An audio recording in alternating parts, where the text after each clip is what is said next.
A very warm welcome to the 15th edition of Jaipur Literature Festival, protected by Detol Banega Swasth India. I hope you all are enjoying the festival and the sessions. The first edition, the book launch, The Forest I Know. Kala Ramesh in conversation with Pavan Varma. Tanka, a 13-year-old 5-line lyrical poem from Japan, was originally called Waka, which translates as short song. Kala Ramesh's first book in this genre, The Forest I Know, consists mainly of tanka, tanka prose, and tanka doha, with evocative, bold verses, every facet of day-to-day life represented. This book is at once ancient and modern, enduring and unforgettable, and will definitely touch a chord in your heart. Kala Ramesh in conversation with diplomat and best-selling author Pavan Varma. Kala Ramesh is a 2020 Pushcart Prize-nominated poet, editor, and anthologist. She is the founder and director of Triveni Haikai India and the founder and managing editor of haikuKATHA journal. She has authored Haiku for Children, a book on haiku and haibun, Beyond the Horizon Beyond, which was shortlisted for the Rabindranath Tagore Literary Prize in 2019, and a book on tanka, tanka prose, tanka doha, titled The Forest I Know, published by HarperCollins. Pavan Varma is a writer, diplomat, politician who has authored over a dozen best-selling books. He was conferred an honorary doctorate for his contribution to diplomacy, literature, culture, and aesthetics by the University of Indianapolis in 2005.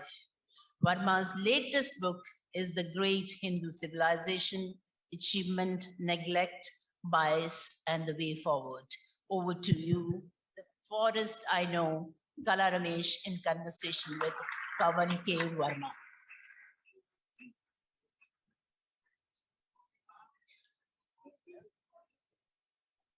Well, we'll begin by unveiling this remarkable book, which I greatly encourage all of you to read. I'll have a chance to speak a little more on it. But first, we'll unveil the book, and I'll ask Kala to tell me what I should do. I thank you so much. It's lovely to see such a big gathering for a haiku and a tanka book, which generally doesn't happen. So I'm thrilled. And to have Pavanji with me, yes, it's even more a big honor. I would like to call my publishers.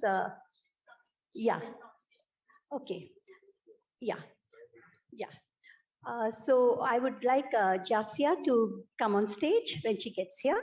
In the meantime, Pavanji.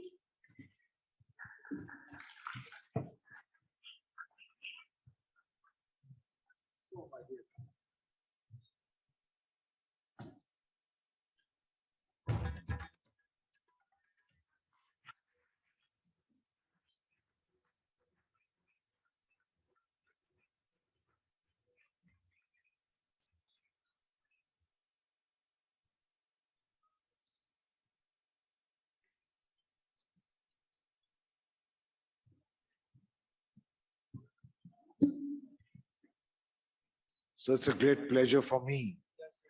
The range, like some of my own books, has been rather wide. This is my 5th session, and from Hindutva to democracy and dissent to poetry, and it all began yesterday with Urdu love, loss and longing, and now I'm back to poetry. And I'm back to poetry because I'm partial to it.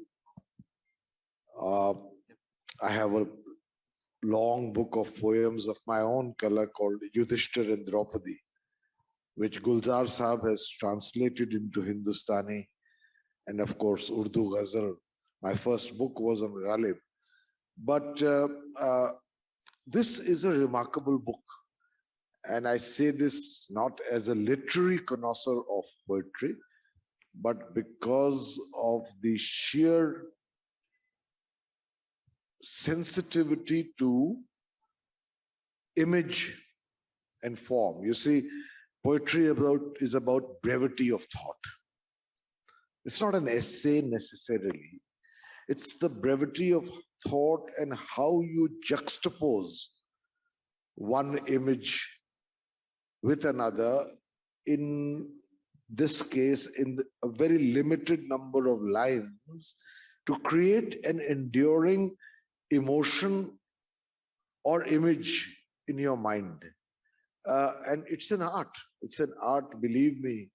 I used to say this when I used to have sessions here at Jaipur with Gulzar Saab, whose poetry I have translated, that poetry is not about the prolixity of your thought, but the ability to express the most complex thought in a certain level of literary minimalism, where the imagery and the text explode in your mind. And that is what is tanka about. And I'm going to, of course, ask Kala to explain to us a little what is tanka verse. When she was walking up the stage, I thought she walks also like a Japanese. She specialized in haiku, in tanka, in haibun. And I want for all of us, because we as a civilization have been open to myriad influences. They've come to us, they've enriched us, we've created our own as a consequence of this interaction. So I want her to explain to us a little, and even ask her if there are any parallels in India to this kind of poetry. But I want to begin. I want to begin by the first two poems of this collection, which I found very, very, very moving. And where is that thing about?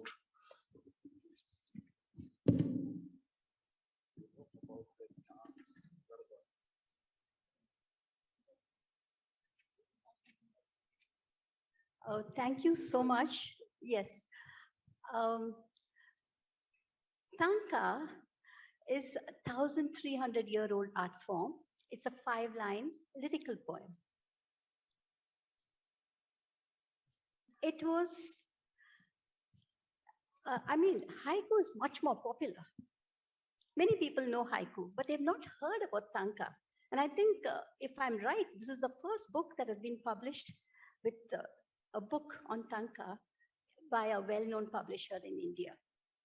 It has not been done before, because tanka is still not there. But what is tanka? Tanka is a 5-line lyrical poem. It was called waka. It used to be sung before in those days. And even now, it's very, very popular. And it's beautiful when we can just write it, send it by SMS, by messages in WhatsApp, and we can even workshop the poems there. Everything is happening. Of course, it's so much in detail. I don't want to go beyond this, but one thing, like Pavanji was saying, that it is image-based,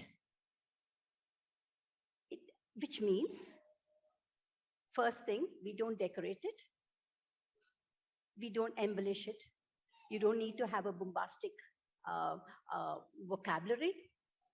You start thinking like a 6-year-old child. That's all we want. I tell my students when I'm teaching them, I say, start thinking like a 6-year-old. I don't want those big words, and I don't want those complex sentences. Throw away. It's called a poem, a wordless poem. Haiku is called a wordless poem, but tanka and haiku are almost similar. I wouldn't say similar, but once you come into the tanka field, you know how complex it is, how different it is. But it is.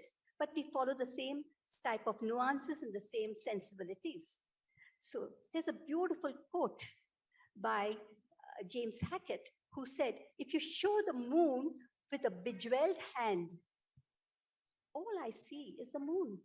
I mean, all I see are your jewels. He says, I mean, from this you understand that haiku or haikai poetry and tanka are just the opposite. You show the moon with a bare hand, so the hand becomes unattractive, and all you see is that beautiful full moon in the sky. And that is what tanka poetry is about. That is what haikai poetry is about. And when you say that, the next most important thing which shocks people is we don't use adjectives.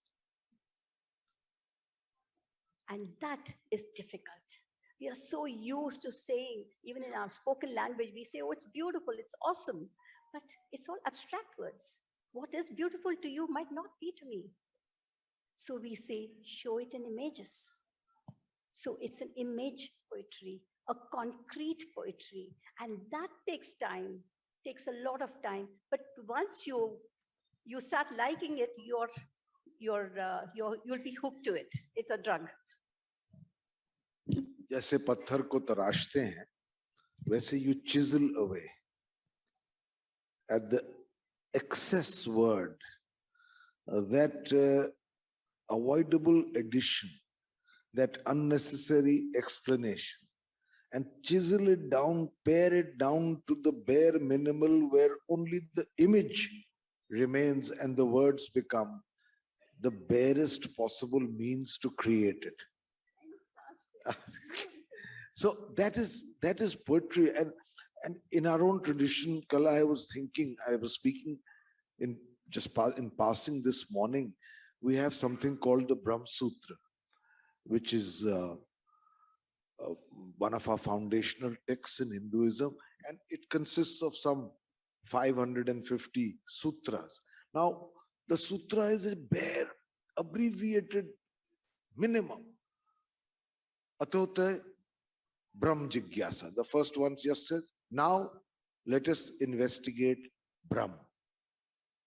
And they used to say, and Max Miller says this, that earlier they used to say that if you can remove one letter, half a syllable from that sutra, it gives you the same pleasure as a son being born into the family. So how do you pare it down? And that is the art, and I really will ask Kala to explain and to speak and to read, but there was a poem that affected me greatly in terms of all that I have been talking about and what she has been explaining.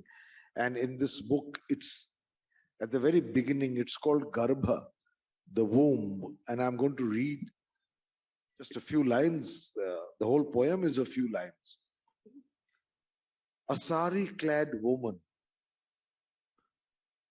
those sheer lines of her hips as water from the earthen pot spills a little with every step, slipping into my consciousness, the shape of things. Will I be able to recall the storyline in each? For generations, we've lived on dream spaces, drawing words from life's breath as keepsakes. Now, this is a Tanka Sutra. Just look at these lines. Those sheer lines of her hips as water from the earthen pot spills a little with every step. Look at the image that is painted in your mind. And there's one more poem, if you'll allow. Of course, please. Which affected me. It's called, sorry, these are somehow, I've chosen women-centric poems. It's called Ah, Woman. Is time always new? Then what was the river that passed by you yesterday in which I'm standing now? Was it bondage or a smothering of love? These Chinese lily feet, the trek uphill seemed tougher with its twists and turns. A dreamer, like most brides, but widowed soon after. The village cheered as you jumped into your husband's pyre. Brilliant poem. Brilliant poem. So I'm going to ask Kala to. It is called a wordless poem. Of course, we say all this more for haikai, for haiku, and not for tanka. For tanka, we say, if you realized when Pavanji was reading, there are two clear verses, the upper verse and the lower verse, which sort of links and shifts to make it a complete poem. And that, the lower verse, there are plenty of nuances the Japanese have given us. One is ma, where you know how to use the silences and the spaces and the white spaces, which is called the unsaid, embedded into the poem, so that when the reader reads it, you understand what is not said. And that is not easy. We really struggle to get it, but once when we get it, it is something like cycle balancing. You don't lose it. But every poem is a struggle. I'm not saying it just comes like that. And the second thing is, they say yugen. Of course, we have mono no aware, which means beauty and transience. But the main nuance in tanka, they say, is yugen. Yugen means beauty, elegance, and mysterious grace. Mysterious grace is what underlines tanka.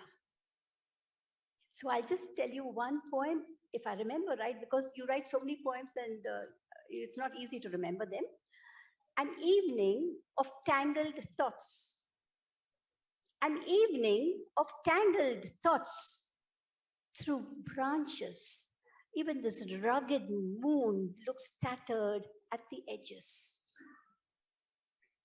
An evening of tangled thoughts through branches. Even this rugged moon looks tattered at the edges.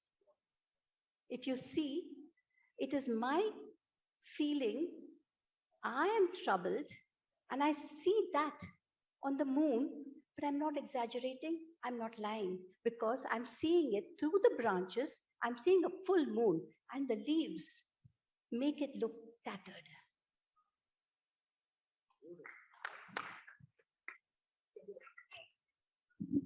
I will ask you, from the sublime to the ridiculous, why is it that the Japanese, is there something about their culture that they have poems which are remarkable abbreviations, that thought left unsaid? There's haiku, there's tanka, there's haibun, Yes. and so on and so forth. Even I am a little confused. So I wanted to tell us, what's the background for this in Japan? See, if you say the background, you'll be surprised. But I read a beautiful book written by Osho, our infamous Swami in Pune. I'm from Pune. Osho's book, Zen, is a classic book, where he says clearly that the bij, Indians are excellent at getting the bij. And the Chinese know how to fertilize it, how to grow it. And Japan verbatim took everything from China, right from the script to everything, and it was taken. So it is actually, now again we come back. Buddha took only dhyan. I'm not making it up, it is there, you can refer. Took only dhyan and rebirth, and it was passed down to Bodhidharma, who took it to Burma, and then to China. From there it became, the dhyana became Chan. But in China, when Japan took verbatim everything, the Chan was also taken and it became Zen. So Zen, if you see, it's about the oneness, It's about Advaita. The core is Advaita, but it is also the simplicity, the bareness. It's not far. We have not gone very far. Like I was into Hindustani classical, and when I gave my first concert 20 years back, but I've retired from music now, there was a very good musicologist, Datta Marulkar, and he called something in the review he gave for my concert, he called it emotional austerity. So I had not listened to that word. I had not listened to those two words and how both came together. I called him and I thanked him for this brilliant review he had given me. And I said, sir, I want to know, what is this emotional austerity? He said, have you seen Kumarji sing Nirguni bhajans? Have you seen the others sing? The other musicians, they sing well, but they embellish it. They put ornaments. They ornament. I mean, there's so much of tans and the murkis and alap into the bhajans so that it is catchy and attractive. But Kumarji just bears it down to the minimum, and it almost looks like Kabir is talking to us. He said that is emotional austerity.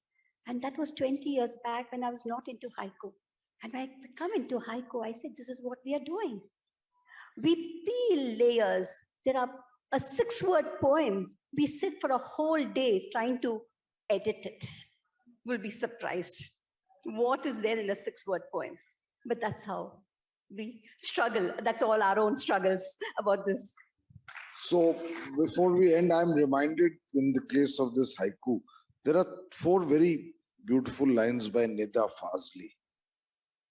छोटा करके देख ले जीवन का विस्तार, आंखों भर है आसमां, बाहों भर संसार. So by reduction, in reduction there is expansion, and that process takes place between the word and your mind. And I don't know if I'm interpreting it correctly, but at least to me, I find a great appeal for this haiku and tanka and haibun, this kind of juxtaposition of images done so effortlessly with a minimum use of words. Not effortlessly, with a lot of effort. No, for the reader, for the poet, it requires extreme concentration, the chiseling process. So I have 3 minutes or 4 minutes. Would somebody like to ask a question to Kala? Is Jasia here? Would you just come onto the stage, please? Yeah, any question? So that means all of you are lost in poetry.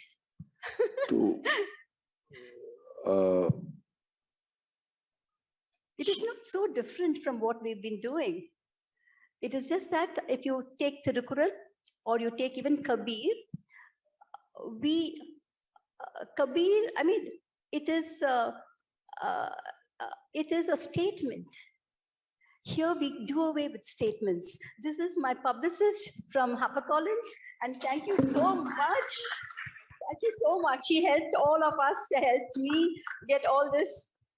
And I must thank Udayan Mitra for choosing this manuscript to publish it. Because for 14 years, this book took 14 years. It's 14 years of my work. I didn't publish it because I didn't believe in self-publishing. And so it's been with me.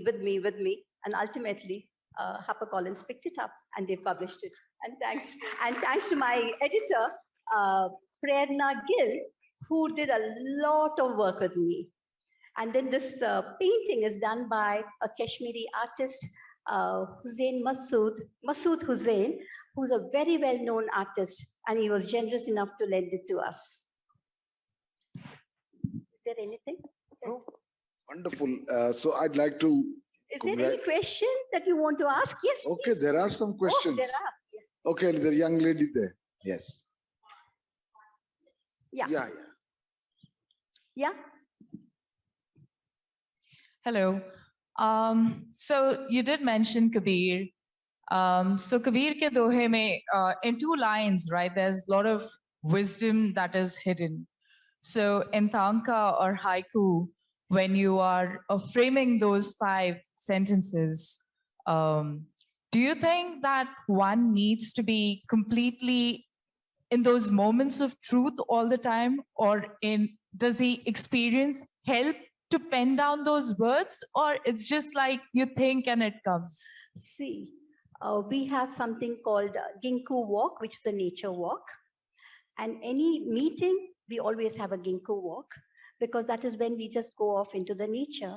It can be a haiku, it can be a tanka, it could be a haibun. What you get are just the thought or that image gets into your mind, and you come back, and then we all write. And the beauty of this ginkgo walk is that a group of 10 people go and they come back and they write their experiences, and each haiku is different or each tanka is different. And you say, hey, that means I didn't notice that. I didn't notice this. So it is observation. It is being aware of all the 5 senses. And then we don't preach. We don't talk about God. We don't philosophize. We don't personify nature. So there are plenty of these things. But once you get into it, and then you say, this is I would say it's a pure type of trying to get, because it is not about the words, it's not about your vocabulary, it is not about your ability to impress people. The simpler you get, the simpler you get.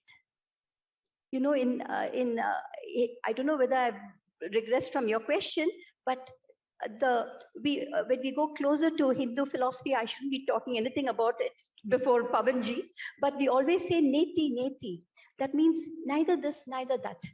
You keep on peeling like an onion till you come to the core, pure consciousness. And that is what you feel every time you write this poem.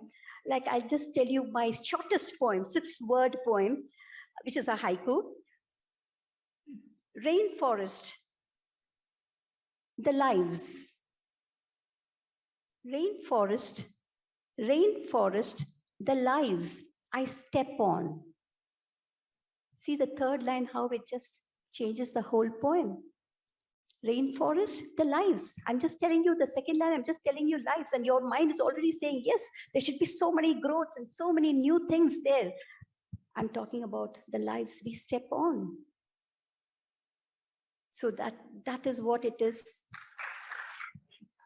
So I think we don't have time. I'm going to end. I just want to end by, because something in me says that there must be some Indian counterpart. So in Tulsidasa's Ramcharitmanas, Lakshman asked Sri Ram, explain Maya. And it's done in 5 words. In the words of Tulsidas, Ram tells Lakshman, Mai aru mor tor te Maya. My sense of ego. Mine, aru mor. Yours. This constitutes Maya. That's the beauty of the short. Thank you so much, Kala, and congratulations once again. God bless. Thank you all. Thank you all. Thank you so much. Do buy the book. You won't be disappointed. He's there to sign copies. The book is available. Highly recommended for all of you to read. Especially the budding poets here. Yes. Thank you. It has so much to teach. Yeah, thank you.